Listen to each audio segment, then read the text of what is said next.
गर्मियों के दिन थे। शाम के समय एक बत्तख झील के पास ही पेड़ के नीचे अपने अंडे देने के लिए अच्छी जगह ढूंढी थी। उसने वहां पर 5 अंडे दिए। उसने देखा कि उसके 5 अंडों में से एक अंडा सबसे बहुत अलग था, जिसे देखकर वह परेशान रहने लगी।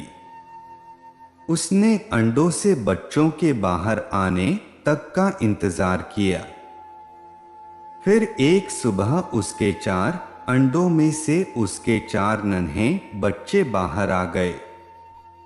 वो सभी बहुत सुंदर और प्यारे थे, लेकिन उसके 5वें अंडे से अभी तक बच्चा बाहर नहीं आया था। बत्तख ने कहा कि यह 5वें अंडे का बच्चा उसका सबसे सुंदर बच्चा होगा, तभी वह बाहर आने में इतना ज्यादा समय ले रहे हैं। एक सुबह वह 5वां अंडा भी फूट गया।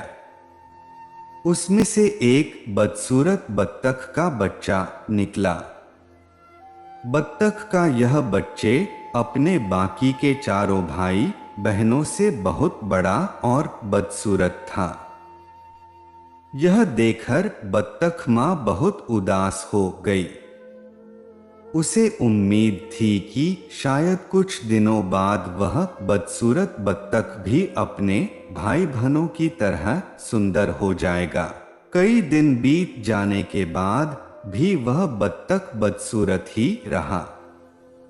बदसूरत होने की वजह से उसके सारे भाई बहन उसका मजाक भी उड़ाते थे और कोई भी उसके साथ नहीं खेलता था। वह बदसूरत बत्तख का बच्चा बहुत उदास रहने लगा। एक दिन झील में अपनी परछाई देखते हुए वह बदसूरत बत्तख का बच्चा सोचने लगा कि अगर उसने अपने परिवार को छोड़ दिया तो वो सारे बहुत खुश हो जाएं। वह किसी दूसरे जंगल में चला जाएगा। यही सोचकर वह किसी घने जंगल में चला गया। जल्द ही सर्दियों के दिन आ गए। हर तरफ बर्फ की बारिश हो रही थी। बदसूरत बत्तख के बच्चे को ठंड लग रही थी। उसके पास खाने पीने के लिए भी कुछ नहीं था। वहां से वह एक बत्तख के परिवार के पास गया। उन्होंने उसे भगा दिया। फिर वो एक मुर्गी के घर गया। मुर्गी ने भी उसे चोंच मारकर भगा दिया। उसी रास्ते में उसे एक कुत्ते ने देखा, लेकिन कुत्ता भी उसे छोड़कर चला गया।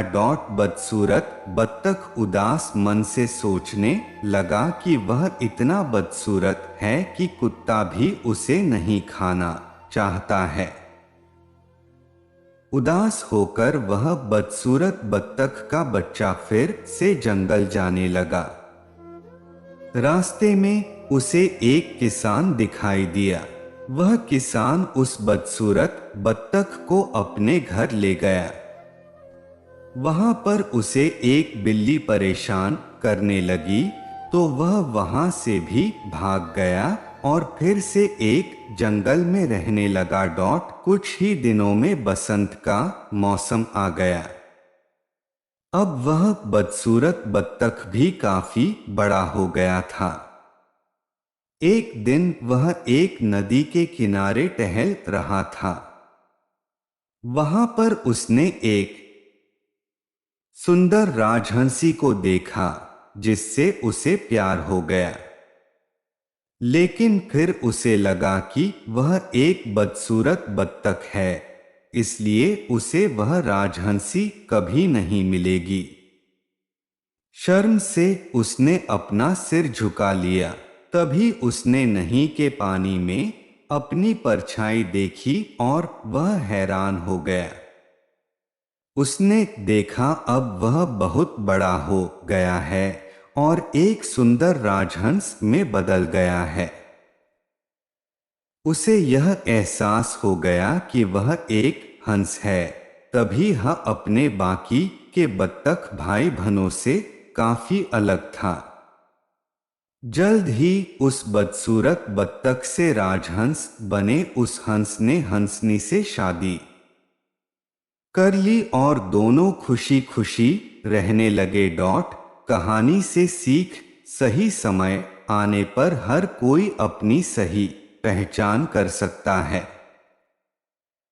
तभी वह अपने गुणों को पहचान कर अपने दुखों को दूर कर सकता है।